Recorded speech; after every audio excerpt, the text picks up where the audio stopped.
Hello everyone and welcome to another episode of Reel Me In, a movie podcast where you didn't really ask for it, but hey, I'm going to give it to you anyways. This is a podcast where I talk about anything, everything, and well, anything about movies. I'm your host, Chase Lee, and hey guys, listen, if you were searching on the internet for some weird like Thanksgiving recipe and I don't know, you're into like cannibalism and you want to put some body parts in it, but you didn't know how to bake properly with all the proportions and whatnot, and you accidentally stumbled across my movie podcast and you're not a movie fan, well, hopefully I can convince you to be one, and if you are a cannibal listening to this, welcome. I welcome all my listeners. Anyways, welcome to the show, guys. This is episode 154. What I do in this podcast, if you're new to it, what I do, I go over some movie news, some movie trailers, and I will have reviews of movies that come out this particular weekend that I'm doing the episode, and of course, box office results for the weekend. And so, for this week's episode, I will have movie news, trailers, and my reviews of Marvel Studios' newest film, Doctor Strange, and Mel Gibson's new film, Hacksaw Ridge. So it's going to be quite a fun episode, guys. I couldn't really get anyone to come be a guest because, people are busy, and I am a 2-bit podcast on the internet, and I know people don't want to be a part of it, so that's okay. I let them be, but you guys got me today, so like I said, guys, episode 154. We're 2 weeks away from the 3-year anniversary mark. My God, I can't believe I've been doing this for that long. So, without any further ado, let's get started.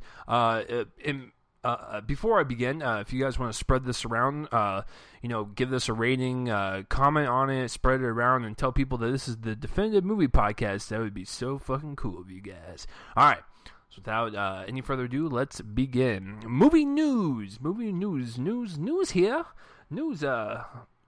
Get your news here. That was my impression of a paperboy from the 1920s, but that fell really fucking flat on its face. So there you go, internet. The first piece of news is that Tom Hardy, good old Thomas Hardy, best known for doing roles such as like Bane from Dark Knight Rises. He was in The Revenant last year, and he played the dick of the movie. He was also in Legend, where he played the what were they, the gangster twins or whatever, and he played both roles or whatever. He was also in Bronson. I mean, the guy's he's one of these up and coming actors that just continues to impress audiences and everyone that isn't a fan, telling people that, yo, this guy can act, he can do it all. And there's actually one movie out there that I forgot to mention that if you haven't seen, it pretty much showcases his acting, because guess what? It's literally him on screen for 90 minutes, and that would be the movie Lock, where it takes place all inside of a car, and he's having conversations with his loved ones. It's a pretty incredible performance, and that pretty much showcases his abilities. So the news is that he's going to be playing Al Capone. So once again, going back to a gangster role. So awesome. It's called Fonzo, and it's being directed by Josh Trank. Now, if you guys don't know who Josh Trank is, he is the infamous director from the situation that happened with the Fantastic Four in terms of, all the reshoots and the bickering between him and the studios and whatnot. It was just a mess. But anyways, he did a movie before that called Chronicle. Now, if you haven't seen Chronicle, it is a found footage superhero film, and it's actually a really well done kind of breath of fresh air on the superhero genre and the found footage genre, and I thought it was really well handled.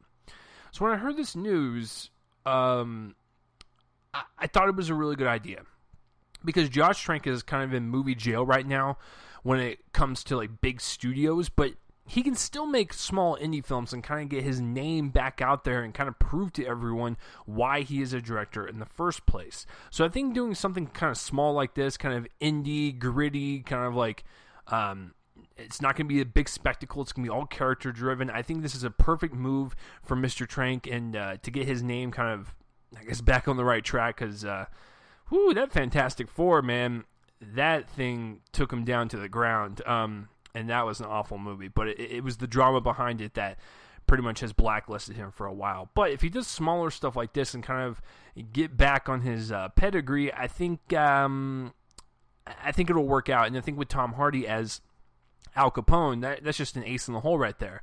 If Train does it very well, this could, garner an Oscar nomination for Tom Hardy, which would give him more credit and stuff because, you know, the director, their main goal is to get the best performance out of their actors. So if he can do that, shit, then I think he could probably be in and out of movie jail within 2 years. So that's pretty impressive, unlike some people, you know, that we're about to talk about later on the episode, Mel Gibson. But as far as Josh Trank, I think this is a perfect move for him, so I hope it turns out pretty well. The next piece of news is that Edge of Tomorrow 2 is coming out, to the sequel to Edge of Tomorrow, obviously. But the director, I almost call him Jug. Yo, Jug, get over here. Doug Liman, who was the director of the first one, he also did films like The Bourne Identity, Mr. and Mrs. Smith. He said that Edge of Tomorrow 2 is happening, and he also said it's going to be a sequel and a prequel. Newsflash, that is a mindfuck right there. I think when you're dealing with a movie like Edge of Tomorrow and you're dealing with you know, time travel and, you know, having on a repeated loop over and over again and whatnot, I think going beyond the story in the right direction is good, and then going behind the story in the left direction is also very creative. So this doesn't shock me that with a premise like this that they would kind of go outside the walls a little bit and make it a sequel and a prequel to, you know, further the story and go back and kind of develop more of the characters and stuff, especially with Tom Cruise and whatnot. So I think that's actually a perfect move. And when you have a crazy idea like Edge of Tomorrow, I think making it a sequel and a prequel, shit, if you want to up the ante, son, this is how you gotta fucking do it. So yeah, I'm totally on board for this. So listen, I like Edge of Tomorrow quite a bit. I think it's a nice little action film that's got really great visual effects and a really great concept. So I'm excited for the sequel. So I will be glad to see where it goes. The next piece of news is that the Flash director, Rick Famuyiwa, he's the director of Dope from last year, and he was supposed to direct the Flash movie that's supposed to come out, I believe, in 2018. So he had to part ways due to creative differences from Warner Brothers. Okay, Warner Brothers, what are you doing, fam? What's going on? I mean, here's the deal. When you have a studio that's investing a lot of money into a project, I get it. You're the top dog. You're the boss. You want to make sure it comes out perfectly so you can get your money back and then some. I get that. But when you're hiring a director, you sit down with them and you have a meeting with them. You have several meetings with them and you explain to them, this is the vision that we're kind of going for. What do you got? Or maybe you can pitch us something and we can kind of collab and make it the best of both worlds, or if we're on the same page, or, you know, there's many different things that go into, you know, hiring a director and stuff, and that's one of them. You want to make sure they're on the right vision as you, if you are a producer or a studio. So when you let them go over creative differences, that tells me, like, what the fuck were you thinking? Like, so you're sitting there like, yes, Rick, I do it. Yes, yeah. I think we're on the same page. Yeah, that's exactly how I want the vision to go. 2 weeks later, okay, we're not seeing eye to eye anymore. Get the fuck out of my office. What happened? What happened in that 2 weeks where you were just like, I think I'm having second opinions and thoughts on our choice? Like, it just baffles me that, you know, these studio heads who go through rigorous meetings to hire the right person just suddenly, like, out of the blue, like, oh, creative differences, bye. Listen, Warner Brothers, you guys are in the shit right now. You are. Listen, I like the director's cut of Batman v Superman. I did not like Suicide Squad. You guys are... Oh, and I love Man of Steel. Let's get that out of the way. You guys are in a rut right now. And you guys do not have, you know, much creative say when it comes to creating the same, you know, type of movie that you've been doing the past 3 runs, because a lot of people do not like it, and it's just your reputation is going down the gutter. So I think if I was a studio head and I realized, you know, all this negative backlash I'm getting on Suicide Squad and BVS, I would sit back and go, I have a vision for this, but I'm a little bit more open-minded to allow someone to come in here and be like, do you have, like, are we on the same page, or do you have like a different take, or maybe that we might appreciate or whatever? I don't know. I don't know what it was like, because, Rick, he wrote, I think, the first draft or he finished up the latest draft of The Flash, and he was super excited for it, and then now he's just gone, and it's just, maybe Warner Brothers read that script and like, no, we were never on the same page, bye. Like, I don't know. It's just really fucking confusing. Like, why on earth would you go through a job interview and you're interviewing someone and you sit there for like 3 hours, you're getting to know them, you're asking personal questions, you see their work, and you're like, this is a really good fit. I think we're going to do very well. 2 weeks into the job, yeah, we're going to have to go with the second choice, even though you signed on the dotted line. So, bye. I don't know. It makes no sense to me, but I hope they can get their shit together, because, guys, listen, if Warner Brothers does not hit it out of the park with Wonder Woman or Justice League, I don't know what the fate of their future is. Warner Brothers, get your shit together. I'm still baffled about all these creative differences and controlling over directors and stuff, and it's just, oh my god. Okay, next piece of news is that Sonic the Hedgehog is coming. You guys ready for some Sonic action? You guys want to get some burgers or ice cream later? No, it's not about the fast food joint. It's about the blue hedgehog. There's your joke for the episode, guys. All right, so Sonic the Hedgehog, very popular character in terms of like video games. I remember when I was growing up, Sega pretty much had the exclusive rights to Sonic, and those games were really fun and whatnot. TV shows, movies, the whole nine. Sonic is an iconic character on the same level as like a Mario from the Mario Brothers. So a live action hybrid is coming. Animation live action hybrid. It's going to be directed by Tim Miller. Now, last week on the show, I said that Tim Miller had left Deadpool 2 with, once again, creative differences with Ryan Reynolds, who is the producer on the film.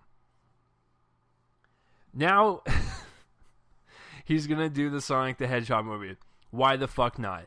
I mean, if you can just take some of that R-rated Deadpoolness and like put it in Sonic the Hedgehog's universe and be like, yo, Knuckles, get your fucking ass over here. Or, I don't know, who's the other one? Tails? Like, yo, Tails, bring my fucking lemonade. And like, Tails runs over and then Sonic kicks him and then like he just flies over and he's like, he hits the ground, he's all bloody and stuff, and like that would be a pretty interesting take on Sonic the Hedgehog. But no, it's not gonna be R-rated. But I think with Tim Miller, I think with that humor of Deadpool, if you take out all the cursing and the dirty jokes and stuff, you still have a pretty cleverly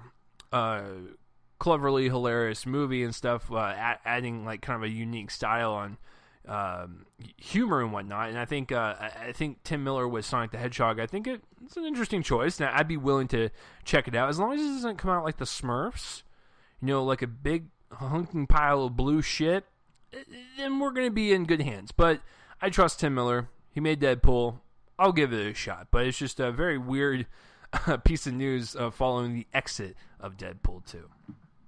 The next piece of news is that Johnny Depp, good old J. Depp, Johnny Depp, he's going to be in Fantastic Beasts and Where to Find Them, too. Now, also, just to kind of collab with this piece of news is that they're actually starting production next year on Fantastic Beasts 2. Holy shit. The first one hasn't even come out yet, and that's how cocky Warner Brothers is. They basically just laid out their humongous dick all over the internet table and was like, we're going to shoot the sequel, and the first one hasn't even come out yet.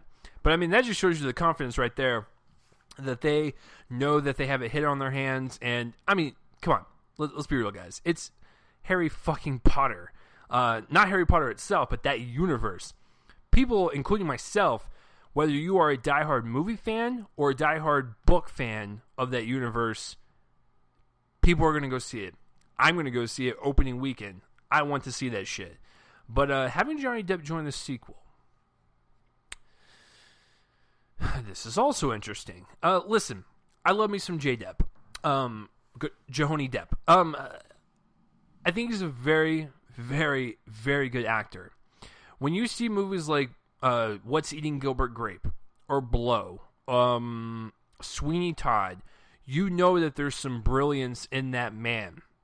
However, when you do films like Alice in Wonderland, Mordecai, Transcendence, Alice in Wonderland 2, as much as I enjoy Tusk on a guilty pleasure level, that role did not help his cause.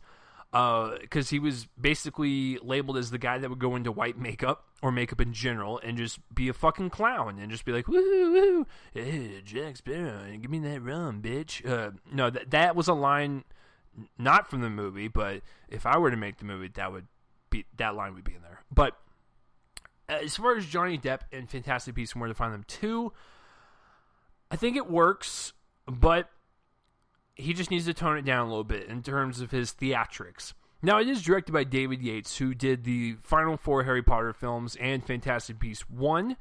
So, I mean, and this is just I don't know if this is hard fact, but the rumor is that Johnny Depp has a cameo in the first one to kind of like, kind of lead into the second one. If he's under David Yates' direction, I think it will be fine, because I don't think Warner Brothers would hire him if they knew that he might cause a rift in the film-going audience. I think, like, he probably did something in front of him in terms of audition-wise, or just talked to him about it, and he probably understood it. He probably did some, test footage or whatnot. He probably nailed it. He probably nailed the tone that they were going for, and we don't really know the semantics behind the whole situation, but I think if you just tone him down, he can actually fit into that world pretty well, because he is really great at theatrics. He just needs to kind of, bring it back a little bit, just not go with a full 100, maybe like a 50 or 60, and we'll be good. But I think under the direction of David Yates, I don't see a problem with it. I know a lot of people are going to say they're going to be distracted and stuff, and I get that. It is Johnny Depp. He's a big name, but I just want him to turn his life around, especially after this year with so many fucking bombs and the whole Amber Heard situation. It's like, he's going to get back on track. It's going to take some time. And I think with Black Mass coming out last year, I thought the movie was just okay, but I thought his performance was really, really good and creepy, and I bought into it. I got sucked into that universe and that world, and I did not once see Depp. I saw Whitey Bulger. So it just depends on the movie and the director, because I know that he's got it in him. Just watch some of his older stuff. And the last piece of news, probably my favorite, because I'm glad this movie's getting recognition, but I don't know how I feel about the news itself. I don't know. Let me talk about it. It'll be like therapy, guys. Let me talk about it and see if I can convince myself. So the last piece of news is that Starship Troopers is getting a reboot. Now, if you guys don't know what Starship Troopers is, Casper Van Dien from the 90s was in the movie directed by Paul Verhoeven, who is the director of such classics as Basic Instinct, Showgirls, Total Recall, RoboCop, and the original Starship Troopers. So, by the way, all those movies I mentioned, I love, actually. I love all of them. Paul Verhoeven is one of my favorite kind of 80s action directors. I love Arnold Schwarzenegger's Total Recall. I love the original RoboCop, and I love Starship Troopers. So when I heard this news, I was like, that's interesting. I don't know if anyone actually knows what it is, and maybe that's a good thing. I don't know. This is such a weird one to kind of reboot, but when you watch the original, a lot of people, will overlook it because it's like, oh, it's just, over-the-top violence, and it's just kind of goofy and silly. It kind of looks like a Galaxy Quest episode, which, now that I think about it, if you watch both those movies back-to-back, they have, like, the same color palette and the same style. It's kind of weird. But Starship Troopers had a really great commentary on, like, the military and patriotism and stuff, and I thought it was actually a lot smarter than it actually was. And come on, it was entertaining as all hell. The one thing I like about Paul Verhoeven is that he uses practical effects. If you watch, like, Total Recall and RoboCop and Starship Troopers, the visual effects are outstanding, and so is the CGI. The CGI of the bugs, or the creatures in Starship Troopers, is actually really well done for that time period, which was in the 90s, but still. I think that's one of my main concerns about them doing a remake or reboot, is the CGI that's going to be involved in, like, that kind of, like, really cool, weird sci-fi alien special effects that were used in the original. I don't know. I feel like CGI is going to ruin it. I feel like they're going to water it down to a PG-13. You're going to take the bite out of it. You're going to take the edge out of it. I just don't think it's going to have the same impact as the original one did, but I love the original. It's one of my guilty pleasures, and it's actually a lot smarter than it actually is. And I cannot believe the original three. Casper Van Dien, what has that guy been up to? He's at a taco truck somewhere. Denise Richards, you guys remember her? She was in Wild Things. And Neil Patrick Harris, good old Barney Stinson from How I Met Your Mother. So I mean, it's a weird original cast, but if they're gonna reboot it, sure. And if it sucks, whatever. I got the original, but I really do like the original, guys, and I would highly suggest you to check it out. It's just nice, cheesy fun with, a little bit of hidden messages in it, so I kind of enjoy it on that. So, guys, that is it for the news this week. Kind of a lengthy news week, just like the trailers are. This is kind of a stacked episode. I'm really excited. So, moving on to some movie trailers. What has dropped this week?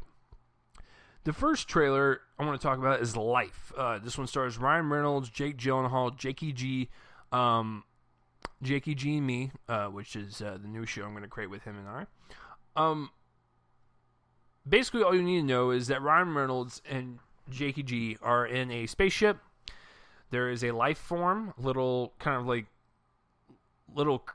not even a creature, it's like a little organism. There you go. Like, it's kind of like, I don't know, it looks like a cell or like a virus or whatever. It's just kind of like in a petri dish, like, woo, look at me, come touch me. And then Ryan Reynolds opens it, and I think it just lets loose, and it's kind of basically Alien. I don't know. The whole vibe of the trailer, it was kind of wonky a little bit, kind of off in terms of like feeling like a Hollywood film. It felt like a TV-made movie. I don't know. Maybe I'm the only one, but I didn't feel like any grip on it. I didn't feel any emotion. I didn't feel any excitement. It was just kind of like, it's there, I guess. And it's from the writers of Deadpool and Zombieland, so they're going to try to take a more serious route, or maybe this trailer is a ruse and it's a fucking spoof movie or satire on like alien and spaceship movies. So I'm definitely wrong, but that'd be kind of cool.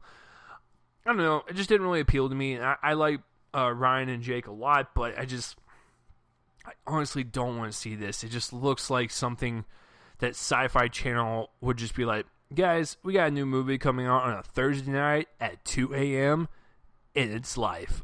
So, yeah, I'm not like that thrilled to watch it, but let me know what you guys think down below.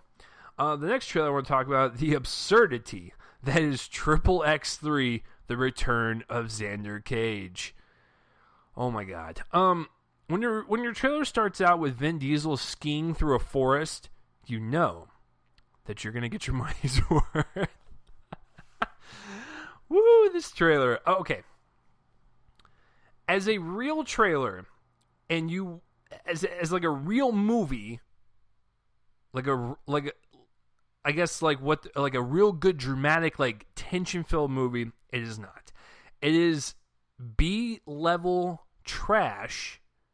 However, I kind of want to see it. I'm not going to lie. The cheesiness is so fucking much in this movie, I could probably make nachos for like a week.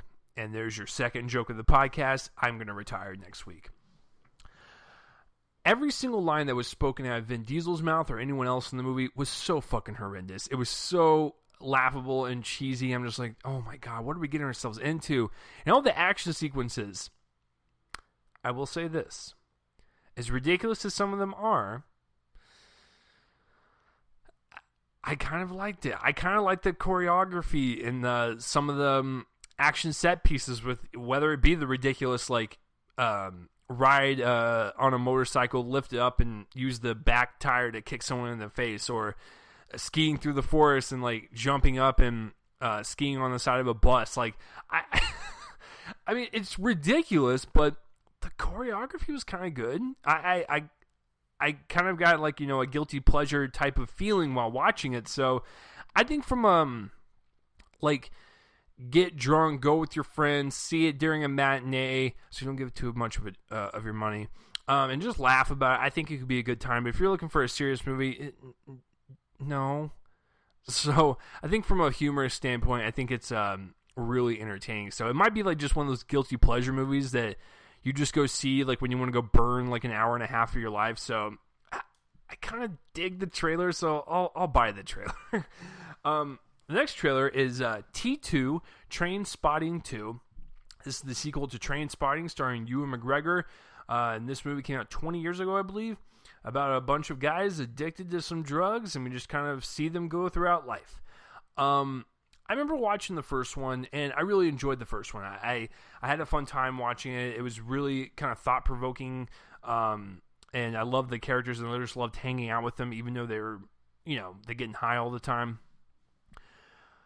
I like this trailer quite a bit. I need to rewatch the first one, but I felt like just watching this trailer, I immediately started having these memories be flooded back in my head like, oh my God, this is like the exact same tone as the first one. I'm starting to remember certain things from the first one now. This is incredible. It's kind of unleashing a train spotting memory pocket in my brain.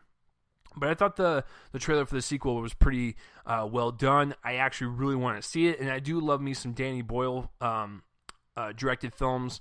The last one I saw was last year with Steve Jobs, so it's going to be really interesting to see him go back to something that kind of broke him out as a director with Train Spotting and directing the sequel 20 years later. So, yeah, I enjoy it. It's not really a long trailer, but I thought the visuals were neat. I thought it looked like they're going to try some more interesting camera techniques and editing techniques for the scenes where they get high and whatnot. So, yeah, I'm on board.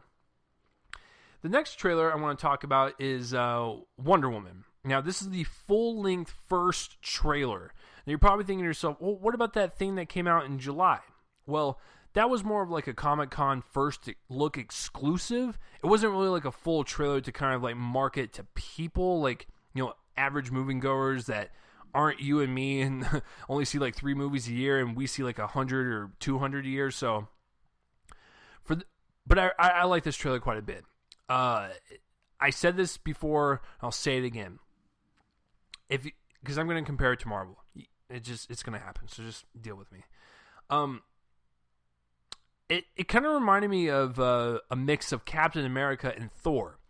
With Captain America, the whole like war element, the old-timey kind of era and whatnot, and then with the mystical and the magical and kind of the sci-fi fantasy element in Thor with like Asgard and stuff. So I thought Wonder Woman had that.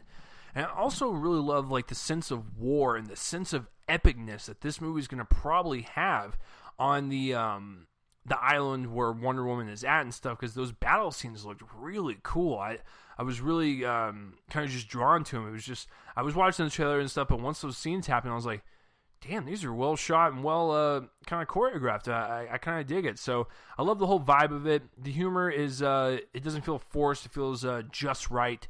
So I'm down for the Wonder Woman trailer. It comes out next June. So yeah, I am all for it. Let's fucking do it, DC. This is your next one up. So yeah, liked it quite a bit. The next one, speaking of DC, is Lego Batman. I think this is like the 3rd or 4th trailer. Once again, I'm excited to see this shit. Comes out in February next year. Will Arnett voices Batman once again, just like he did in the Lego movie. It looks so sharp with its writing. It looks so quick-witted, and it just looks like it's so much fun. It's going to be fast-paced energy, and it's just going to be something you can take your siblings to or your children, and they can enjoy it for the colors and kind of the fast-paced animation and humor. And then as an adult, you can kind of enjoy it for the animation style and all the innuendo jokes that kind of slip through and just the cleverness of it. So I think just like with the Lego movie, I think it appeals to all ages once again. This trailer just reaffirms that. It's so good and so funny. Oh man, I can't believe that's coming out next year. It's the first one to kick off the superhero list next year.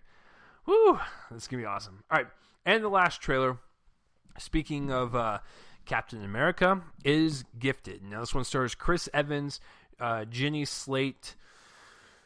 Was Octavia Spencer in this one? I forgot. It's been a while since I saw it, but it's directed by Mark Webb, who directed 500 Days of Summer and The Amazing Spider-Man 1 and 2 films. This movie, basically, just real quick, little girl is very gifted with math. Her uncle, played by Chris Evans, has to take her in because of her parents, and the government wants her because she's really smart, but he's like, no, she's my family. Okay, here's the deal. I really like Chris Evans a lot, and I think he has a lot of potential outside of the Marvel Cinematic Universe when it comes to acting, i.e. Snowpiercer. I didn't really care for the movie, but I thought he was great in it. I felt like I watched the whole movie in the trailer, and I didn't feel like there was anything new. I felt like it was just all kind of beat, paint by numbers type of movie where it's like, okay, you can see where this is going. Oh, they're going to try to get her, but oh, they're going to run away, and oh, he's going to learn, that he has to let her go or lower. And I'm asleep. So I thought the trailer was fine. It was really well put together for like a Lifetime movie, but in terms of like a movie I would want to go see in a theater, not so much. So yeah, Gifted, I don't really care for it. I got to be honest with you. So I'm going to sell this one. I think, like I said, Chris Evans looks fine in it, but I just didn't. There was not like any like hook about it that I was just like, oh my god, I got to see this. I was like, I think I'll pass. So yeah, Gifted for me, no go. So the trailers that I sell this week are Gifted in Life, and the ones that I buy are Wonder Woman, Trainspotting 2, and the Lego Batman trailer. And I'm in the middle with Triple X 3 because I know it's gonna be terrible, but I know it's gonna be a humongous guilty pleasure. So that's it for the trailers, guys. So what did you guys think of the news stories and the trailers that came out? Comment in the place room on my face and let me know. Let's get on to the meat of the podcast, ladies and gentlemen. The appetizers are out of the way. And this is what you came here for. You came here for my Doctor Strange and Hacksaw Ridge reviews. So, without any further ado, let's get real and break them down. I'm going to start with Doctor Strange first. Okay, if you guys know me by now, I'm a huge comic book movie fan. I love what Marvel is doing. I actually like most of DC's films, and 20th Century Fox's, X-Men and Deadpool and stuff. I just love all this shit. And I love going to it and knowing more about the mythology and the stories and just kind of intertwining them together and figuring out and diagramming what's going to happen in the next movie and kind of just guess about it and like just talking about it with people that love to geek out over that shit as much as I do. So I was really looking forward to Doctor Strange. It was going to be something different for the Marvel Cinematic Universe. As much as I love it, I do like it even more when they try something out of the box, i.e. like a Guardians of the Galaxy or hell, even Ant-Man's a little out there. But Doctor Strange is one of the most bizarre, trippy comics that Marvel has in their catalog. So when they announced that they were doing this, I was like, oh my god, like how the hell are they going to even do this? Are we going to have to drop LSD, like the sample LSDs that they give before the movie? So yeah, Doctor Strange is a very odd character choice, but at this point in the game, when I heard that they were going to do it, I was like, I trust in Marvel. Hell, listen, I didn't know who the Guardians of the Galaxy were, but then I fucking love that movie. Ant-Man was really well done, and of course I love, everything else they've been building upon with the original characters like a Civil War or Avengers Age of Ultron. So going into Doctor Strange, you guys know I was going to be hyped for it no matter what because it's comic book related. And what did I think of it? I really liked it. I'm not going to say I necessarily loved it, but I really liked it, and I think it's a nice addition to the Marvel Cinematic Universe. And hell, if I watch it again, I might love it. But you guys have to keep in mind, I just got back from it like an hour and a half ago. So I'm kind of just, still thinking about it and whatnot. But my initial reaction once I got out was, I really like that quite a bit. So let's get real and break down Doctor Strange. So let's start with the writing and directing.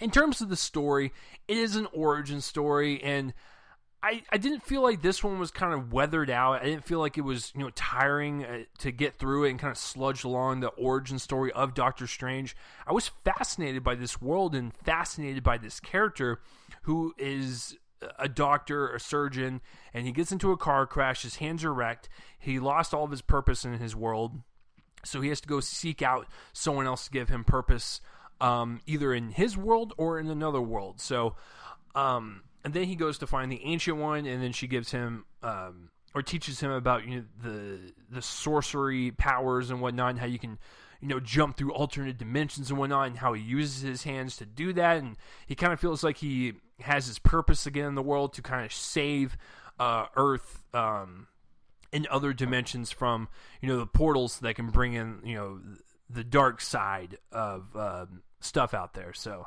I forgot what it was called, but I know there's a certain villain in it. I don't want to reveal it because that would be spoiling, but that's kind of like Doctor Strange in a nutshell.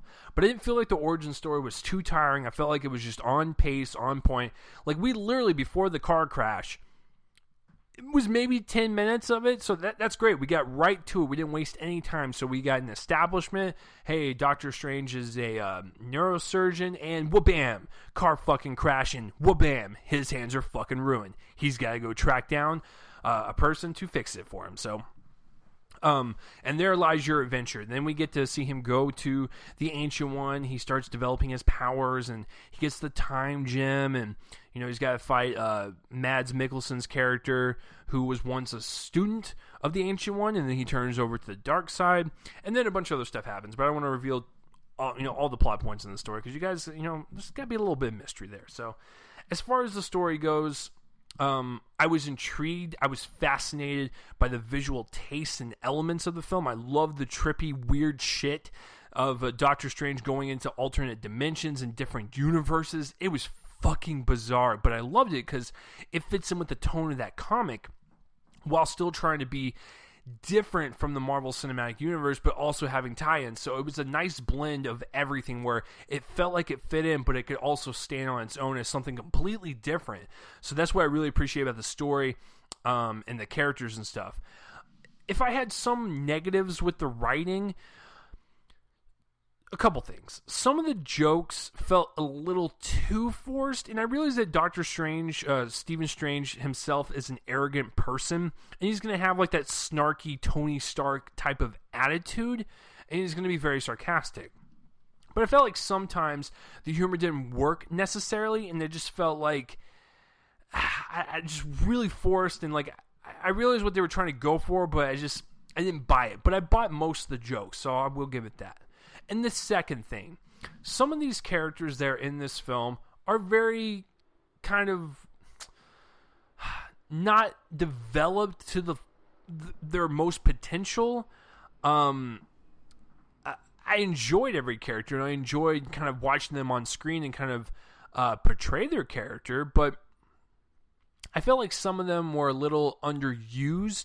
But we have to keep in mind that this was basically a setup movie for this universe and for the characters and the rules that happen within this universe and whatnot. And these characters will develop as the franchise continues to grow. So I get that. But I just thought as a first movie, some of the characters were a bit underdone, including the villain. But when you see the main villain, you think about the long term and go, he could be the next Thanos in this universe. Interesting. So, yeah, I thought that some of the characters were a little underdone. So, but that's it for the writing. The directing, because this plays a humongous part. Scott Derrickson, who directed Sinister back in 2013, I thought it was such an interesting pick when they chose him to direct Doctor Strange. I was totally on board. I was never against it. I was like, that's interesting. Adding a horror director to this franchise, like he's gonna bring in like the weird, dark, mystical, creepy, trippy, fucking weird as shit elements that he can do from a horror film and bring it into this movie. I thought he did a fantastic job. I think what he did was the impossible, constructing this very bizarre idea of a Marvel character and presenting it in the realm of what the Marvel Cinematic Universe has created. Because like I said, Doctor Strange goes to multiple dimensions. He crosses different universes. He can transport through a little dimension hole and, go from Hong Kong to the top of Mount Everest with, just a simple portal. So it's a very kind of magical and mystical type of element you're bringing into this universe. And you guys have to keep in mind, this is not the first time they've done this. If you look at what Scarlet Witch has done for Avengers Age of Ultron and Civil War, she's starting to bring that kind of like that magical element, and Doctor Strange is just kind of, heightening that a little bit more. And Ant-Man also showed us that if you shrink yourself far down enough, you can actually break through like particles and different little sub-universes inside of our universe. It's fucking weird. It gets into some trippy stuff, like I said, but I think what Scott Derrickson did was a very good job in kind of establishing that world and the characters and the rules of, what they can do with portals and whatnot, and what needs to happen, whatnot, in terms of protecting the different universes and whatnot. So I thought he did a very good job. It was visually striking. It was so beautiful to look at. Some of the visual effects that Scott, kind of created was just so inviting and just so dreamlike, and I felt like I was watching a different movie. I didn't feel like I was watching a Marvel movie at some points. I felt like I was just watching a really good sci-fi fantasy film, and that bodes really well for Scott Derrickson's directing, and also main part of a director's job, get the best performances out of the actors. So leading into the acting, I thought this was one of the better acted Marvel Cinematic Universe films. I think Benedict Cumberbatch delivered it very, very well. He is an arrogant prick at the beginning. He starts to shield everyone off. He learns his ways. He starts to turn around, and he starts to find the real purpose in life and in the universe in general, and that he needs to protect it. So I think as a character arc, I think Benedict Cumberbatch completely made us believe that what his character was going through and all the arcs that he was going through. Chiwetel Ejiofor, I didn't really care for his character that much, but I thought he was really good. Tilda Swinton as the Ancient One, fantastic. She was alluring. She was commanding. Every single time she spoke on screen, I was like, damn, I want to learn these mystic arts now. So, Mads Mikkelsen, even though his villain was a little underused, he was very good. Who else? Benedict Wong, who plays Wong, he was cool. I'm sure we'll see more of him. He's a nice little sidekick character. But yeah, for the most part, Rachel McAdams. I think she does fine. She's not my favorite part about it, but I feel like they're going to expand her role in other movies. But let's make no mistake about it. This is an origin film for Stephen Strange, and Benedict Cumberbatch delivered. Cinematography-wise,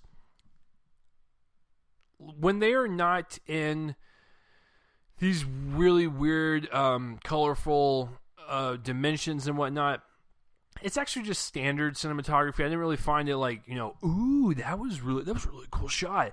It was just kind of standard to me. I didn't feel like there was any risk taken in terms of the cinematography, which is a shame because they took so much risk with the visual effects that paid off. You could have done interesting camera work and movement with that to kind of heighten that experience, and they did do that during some of the fights. During the fights in particular, I thought the cinematography was really good. And they did try different camera techniques and maneuvers with it to kind of flow with the craziness happening on screen. But when it was just a just a normal scene with them in the hospital or just them talking, I don't know, it didn't really appeal to me visually. It wasn't really good visual eye candy, but it's an average looking movie for the most part until they get to the fights and whatnot, or the basically when they use their sorcery powers, let's just say that. But everything else was it was okay. Editing wise, the movie's a little under 2 hours long. I was never once bored because, like I said, after that car crash, the movie hits into a high gear and just go 0 to 100 real quick. So I thought for the most part it was a really well-paced movie.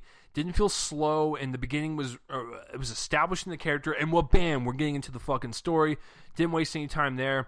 I was really intrigued, and I was invested to where, like, when the credits roll, I was like, I want more. God damn it, what's going on here? So, flow-wise and story-wise, I thought, it hits it right on the dot under 2 hours, making for a perfect time. Visual effects, like I said, breathtaking.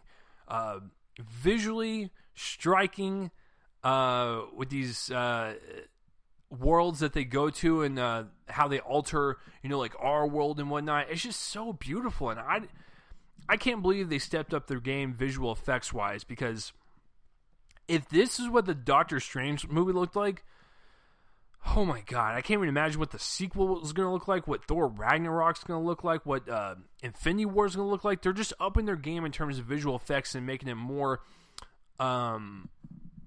creative and more detailed and stuff, and it's just really fun to see as a fan of this growing universe. Oh, and the music, real fast.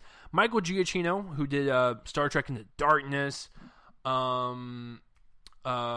did the first Star Trek. I believe he did Super 8.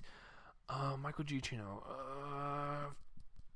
Fuck. I think he did 10 Cloverfield Lane as well.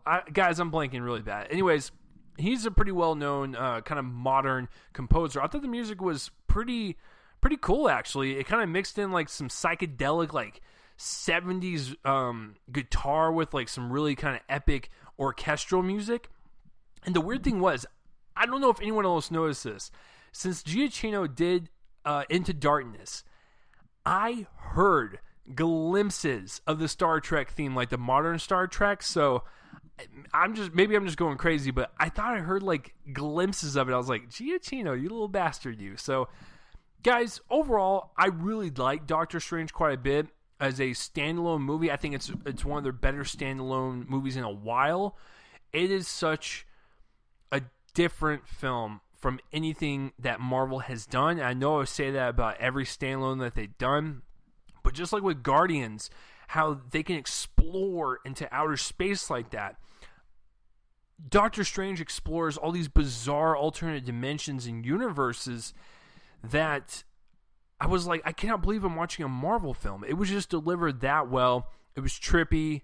It was weird, but fuck me, I'm like invested in this universe, and I'm excited to see what Benedict Cumberbatch does as Doctor Strange, and really bringing his skills and his powers to the Infinity War. Because as of right now, if you watch these movies, Doctor Strange is one of the most powerful superheroes that they have so far. If you have Scarlet Witch, Hulk, Thor, Vision, and Doctor Strange, they could take down Thanos easily. Like, very fucking easily, because they're just that powerful. Because Doctor Strange has one of the Infinity Stones, he has the Time Gem, and so that's really important for Thanos' gauntlet, so it'll be very interesting to see how he gets that. So, yeah, overall, guys, really like it. Great standalone Marvel film. The visuals are breathtaking, the performances are really well done, and I think for a standalone, very out there type of Marvel film within this universe, I think it blends it in very well while also staying truly original and really could stand on its own. So, guys, overall, I really enjoyed it quite a bit. I'm going to give Doctor Strange a B+. So what did you guys think of Doctor Strange, or have you even heard of it? What are some of your favorite movies in the Marvel Cinematic Universe? Comment in the place to my face and let me know. And before I get into Hacksaw Ridge, just real quick, two things. I think I would put Doctor Strange in my top 5 standalone films that they've made so far. And also, this is the last superhero movie of this year for 2016. So if you guys would like to know my ranking from best to worst, here we go. I think Civil War is my favorite. And then I would go...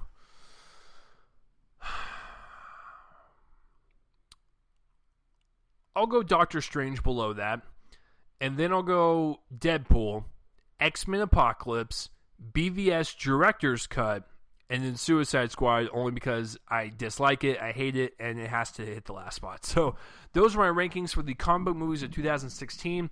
Doctor Strange is another great notch in Marvel's belt. So I'm excited to see the universe continue, and I'm also excited about next year because I think we're getting like fucking 8 of them. We're getting 8 goddamn superhero movies. I can't fucking wait.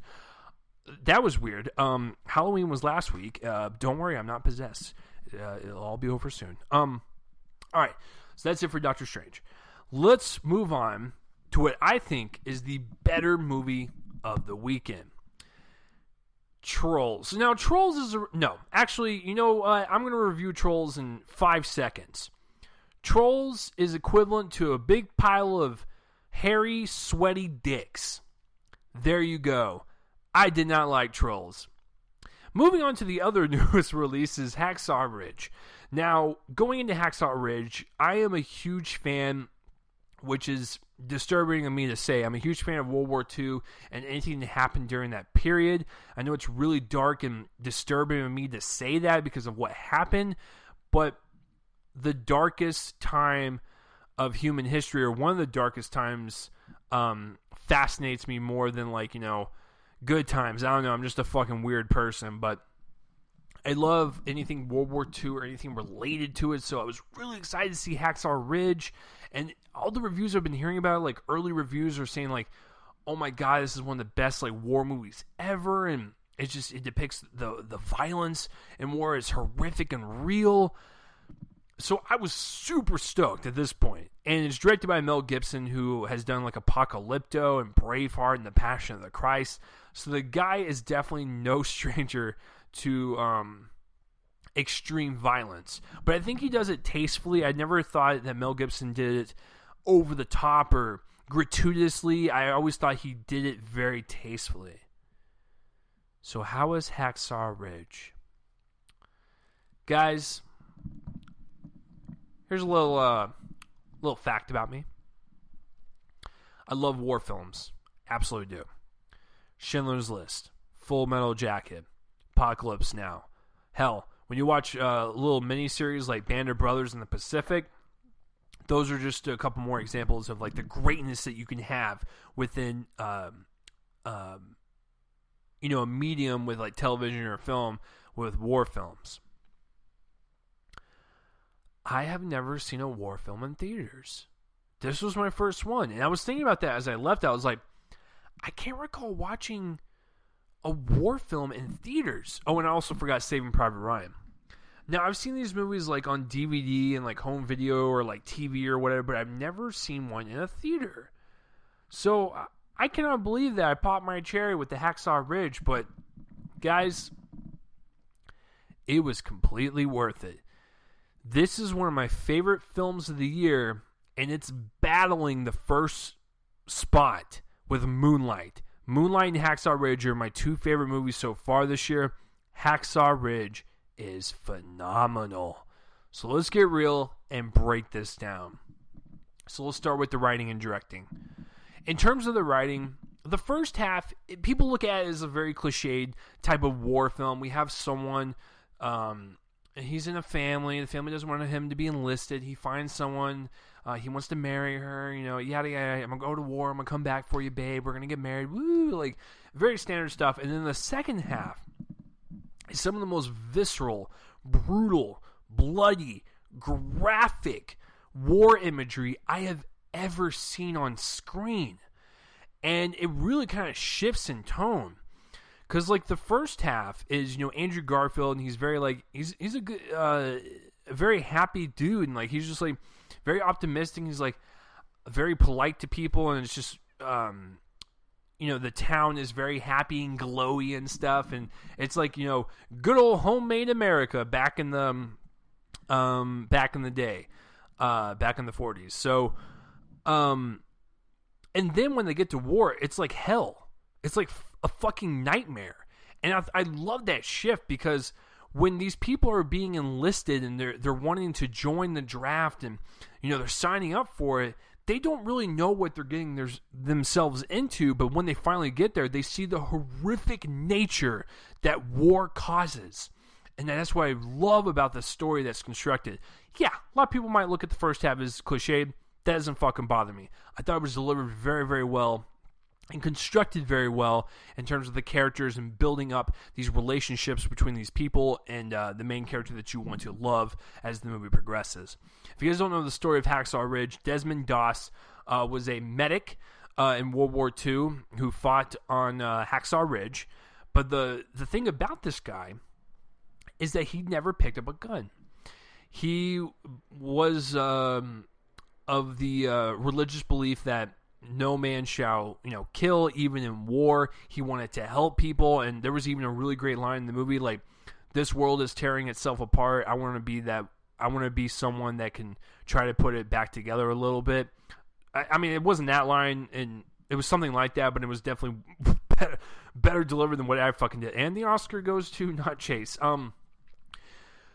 But I love the optimism on this guy. I love the good nature of this guy. Like, he was one of the bravest men to ever fight in this war, and he never picked up a gun. Because he saved, like 40 plus people. It could be more, it could be less. I apologize, but I remember the number 40 for some weird reason. So, he saved 40 people on this battleground of Hacksaw Ridge against Japan. And he didn't carry a weapon. Like, that's fucking crazy. And, like, this whole place took, the whole war took place on top of a mountain, so they had to, like, climb up a humongous steep cliff, and he had to get those bodies down somehow, and it's just a really courageous story of bravery and just being true to who you are and never changing your beliefs and changing them to satisfy people. There's so many great themes and so many great elements happening throughout the story of, like I said, of optimism and hope, but also showing the brutal, graphic detail of war and how it showcases humanity at its worst. And war it's designed to kill other people, and just see people rip each other apart. And war is just a fascinating thing to me because of the devastating nature that it causes. But yet we still do it, and it's just like it's just hard to watch sometimes. But I think the story really kind of showcases both sides of being brave, staying true to who you are, and just being a strong, well-rounded individual, and then also showing the hellish nature of war. Dialogue-wise, I thought it was written very well. It seemed like they nailed that time period very well. It didn't seem like anyone was out of place in terms of the way they spoke. I thought all of the lines delivered by the actors were really well done. I thought some of the lines stuck out, like that one I was alluding to earlier. Now, a lot of people also have a problem with the religious subtext of the film. You guys know this. I'm not religious, but this is not a religious podcast, so I digress. But in terms of the movie, I am talking about the movie. A lot of people think that the religious subtext was a little too, like, nail on the head, like, hitting you in the face. I actually thought it was fine. I thought it was as subtle as it could be. I realized that religion plays a humongous angle in this story and whatnot. I never thought it was overdone. I thought it was like, it is a part of the story. It was there. It felt subtle enough to me. Even though I noticed it, it didn't bother me or take me out of the movie. So that didn't really bother me. So yeah, overall, guys, characters, story, really well done. Even though the first half could be labeled as cliche, didn't bother me. Very well done. Directing-wise, here's the deal, folks. Regardless of what Mel Gibson has done in his past, enough time has gone by to where I think we can forgive the man. Yes, did some very asshole-ish things over voicemail. He was in movie jail for a long, long time. And so I think with him coming out with this, just kind of showcasing what he can do as a director is kind of outstanding, because they didn't put his name anywhere in the marketing. He just wanted to create a good story and a good movie and really kind of show you the horrific side of war. Like I said, regardless of what he did, which I think that what he has done is very light compared to some people. Roman Polanski, for instance, Woody Allen, for instance. A lot of these directors have done worse things than what Mel Gibson has done or said. Mel Gibson, he was an asshole on those voicemails. I will admit that. But he was in jail, movie jail, for a long time. And he's got to get out at some point to kind of prove to people that he's still got it. And I think this is the one to do it. What Mel does best is he creates a realistic setting. I never felt like I was watching a Hollywoodized version of war. I felt like I was watching a realistic, visceral, gritty, in the dirt, so dirty style of fighting and gunplay and stuff of war. I feel like I was watching actual war footage. And I thought he didn't hold anything back. The violence was very bloody and very graphic, but you know, I wasn't in the military or whatever, but I can just tell from, you know, watching this film, or like watching a Saving Private Ryan and watching historical footage, the violence in this seemed a lot more real than what most Hollywood war films predict. Or, you guys understand. Sorry.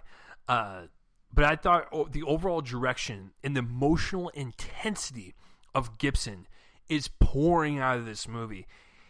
The moments that he wants you to feel, you fucking feel.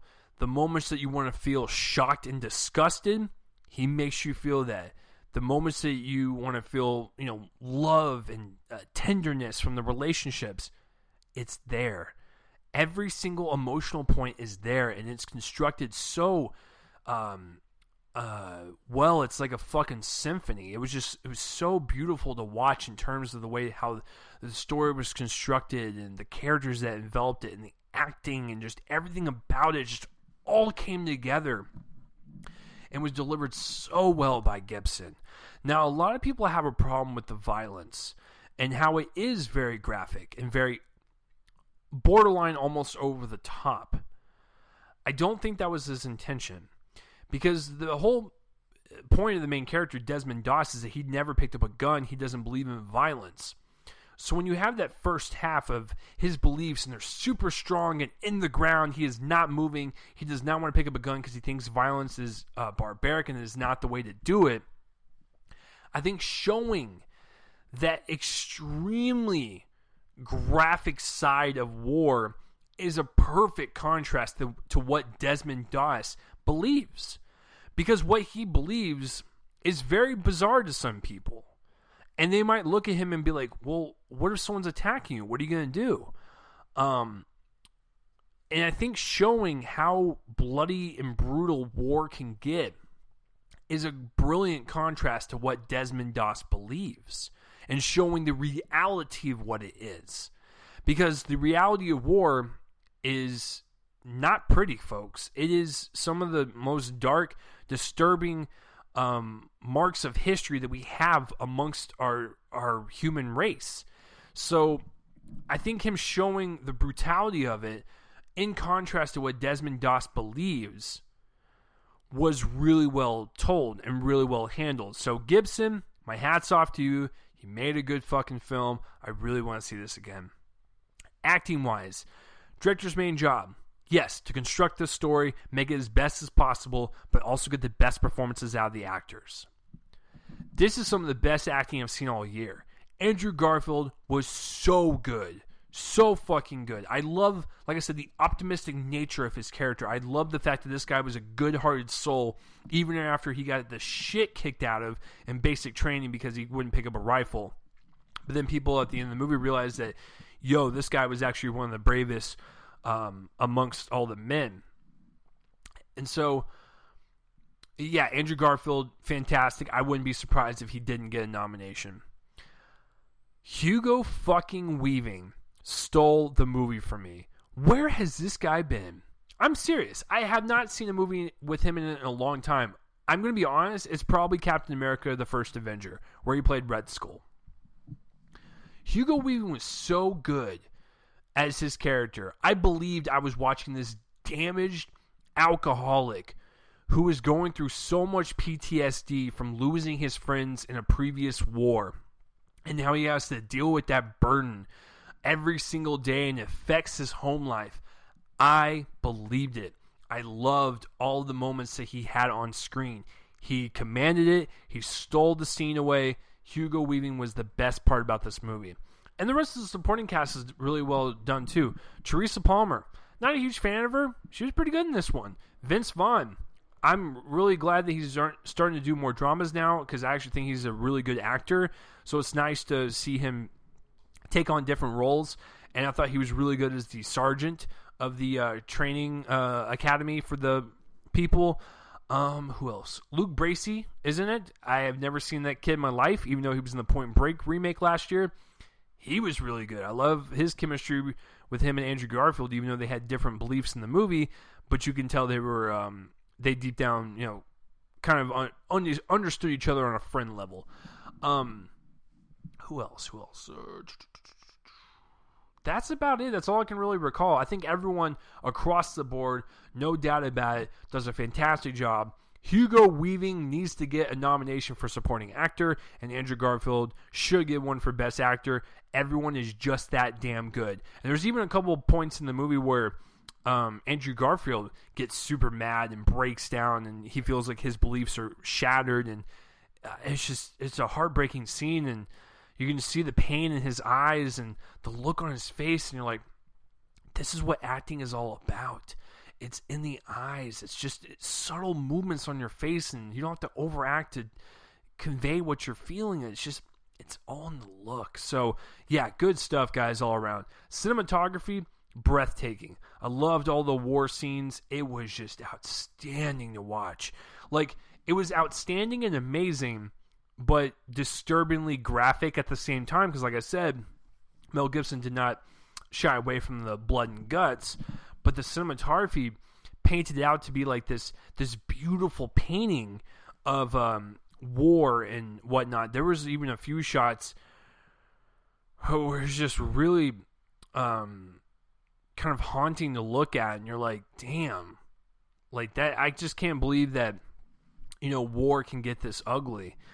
I know the whole purpose of war is to kill, but god damn, it's like when you finally see it, it's like, it just kind of takes you a step back. But cinematography-wise, very visceral, in the moment, kind of sucks you in. It's really well shot. And all the town stuff in the first half is really well done too. I love like kind of that golden glow around the film. It kind of made it look like an older film than it actually was, and not really made in 2016. So I appreciate that. Editing wise, the movie's in 2 hours and like 10 or 15 minutes. This is one of the fastest movies I've seen all year. I never once felt like it slowed down. I loved every single breathtaking moment on the screen. Everything had a point. Didn't feel like anything was wasted. And when they finally get to the Hacksaw Ridge battleground, the movie goes by even faster, because you were just so engrossed inside this universe and the war itself. And when you see it in theaters and the surround sounds going, all the bullets and grenades are going off, you're like, oh my god, where the fuck am I at, type of deal. And it's so well constructed, story flow wise. And then I guess the music real fast, very good, very sweeping, gets you enveloped in the emotional side even more than what the acting is portraying on screen. So very well told. Guys, this is one of my favorite war films I've ever seen. It was a very good experience to see in theaters. I think you need to go see this and support it, regardless of who's directing it. It's a really good story about bravery, and just kind of shows you that amongst all the shit in this world, there's some good, optimistic people out there, and this movie portrays that so well. Guys, this movie is going to be in Best Picture nominations. It's going to get some acting stuff, maybe some cinematography, maybe some music, maybe visual effects. I don't I don't know what's going to happen at the Oscars, but I can tell you that this movie will get a lot of love, and it is tied currently for my number one with Moonlight as my favorite film of the year so far. I guess, like I said, the only thing I didn't really, think was like super like awesome was that whole first half. I said it was constructed very well, but yes, it is a little cliched and a little on the nose at some points with the characters and the plot and whatnot, but I still thought it was really well done and conceived. So, guys, I'm going to give Hacksaw Ridge a solid A. I didn't want to put it on an A+. I don't know, maybe as time goes on, maybe I'll just bump it up, but I think a solid A is perfect for this film. Go see this film. Go support it. When we get to the box office numbers, you'll see that it did okay, but I wish it could have done better. So, what did you guys think of Hacksaw Ridge, or have you even heard of it? Comment in the place where my face and let me know. So that's it for the movie reviews, guys. Let's get into the box office results for the weekend. Coming in at number 5 is Inferno with $6.2 million. Its budget is $75 million, and you guys know the rule. You got to double it, and you got to add P&A marketing, so it needs to make about $160, $175 to break even. It's actually worldwide right now at $185. Domestically, which is the U.S. and Canada, it's only got $26 million. But in the foreign markets, it's got $159. So $185 worldwide. It's pretty fucking cool. That a movie bombed that much in America, but it did pretty well overseas. All right. Box Office Mojo, stop acting up. Okay.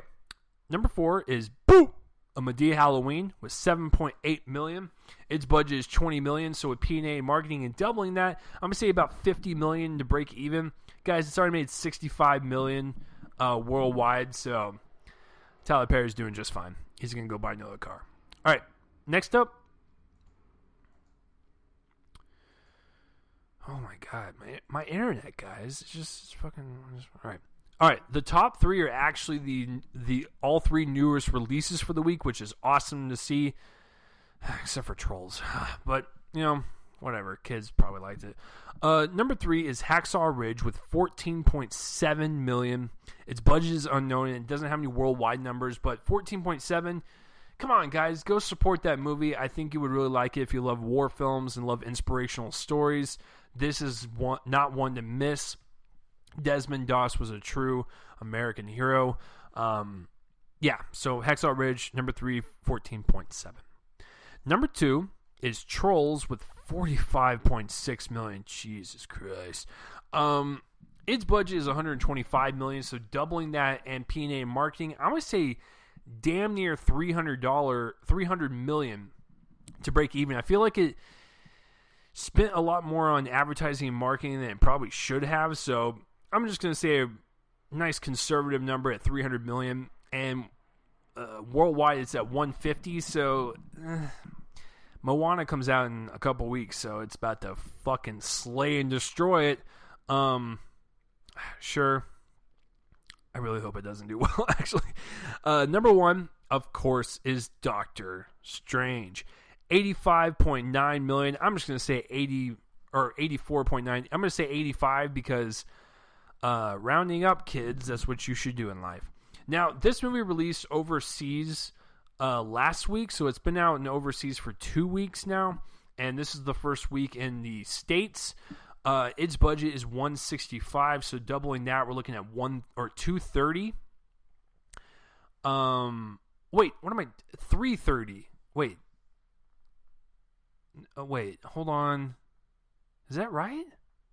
Yeah, $330 million, doubling it. Guys, this is a math podcast. Welcome back. Yeah. So you doubling that with the P&A and the marketing. I'm gonna say about 350, maybe 360 to break even. And the fact that it's at 325 worldwide, this tells me that Doctor Strange will do just fine. I think everyone's going to go out next week and watch it again. I think it's going to have great replayability and whatnot. I think people are just going to continue to see it, and the word of mouth is going to keep spreading, and people are just going to continue to flood the theaters and see it. So, guys, that is the box office results for the weekend, and that is it for the show. I want to thank you for listening on this week for episode 154. Next week, episode 155, I will be doing... what comes to next week? I think Arrival comes out next week.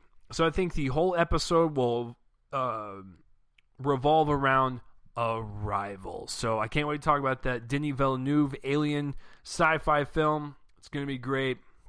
I might have a second movie, but as of right now, it's just going to be Arrival, so that is next week's show. If you guys want to follow me on Twitter, it's @RealChaseLee. Subscribe to my YouTube page. Follow on Spreaker. Like all these podcasts. Comment on them. Spread them around and tell your friends that this is the definitive movie podcast, and your ears will only bleed for about 20 minutes of the episode. It's not gonna bleed too much, okay? My voice is pretty high. So, yeah, I want to thank you guys for listening. You guys are fucking awesome. You guys are the reason I keep doing this and whatnot. And we are 2 weeks away from the 3rd year anniversary episode. Gonna be a lot of fun. I'm Chase Lee, and hey, listen, if you made it through this entire podcast and you were not a movie fan, well, hopefully I convinced you to be one. The intro music is done by my friend's band Fervent Roze. Check them out. Links in the description below, as well as all links in this description below. Peace out, everyone. Have a good day, good night, or whenever the hell you're listening to this. Peace out.